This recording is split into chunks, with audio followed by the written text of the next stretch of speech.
Guys देखो, अब दिखाता हूँ हम क्या जुगाड़ कर रहे हैं।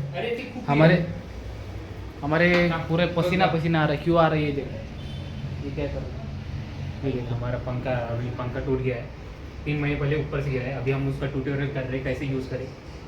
ये देखो, ये दो प्रोफेशनल्स है, दोनों बंदे आईटी के, पर इलेक्ट्रिकल का काम कर रहे हैं। इंजीनियर्स ब्रो, वी ये रियली डू नॉट नो दो एनी डिग्री। देखो, बांधायचे का बांधू वरी वरी वरी हे तो तोंड देखो वो लाइन होती है ना, engineers can do anything but except engineering, वो लाइन गलत है। हम इंजीनियरिंग भी करते हैं और कुछ भी कर सकते। ऊपर देखो, ऊपर पंखा कैसे वो देखो, वो उधर से लटका था पंखा वायर से, मरते मरते बच गए भाई।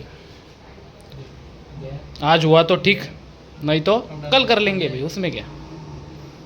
ज्यादा वायर टूट जाएगा ज्यादा फिर ये ज़्यादा नहीं, तुम्हें पकड़ता रहो। ये ले जा। चलो okay, bye guys, we are quitting our blog. Any words Lalit? Bro, just I am very stressed about our time. It So is not he's- working and we are just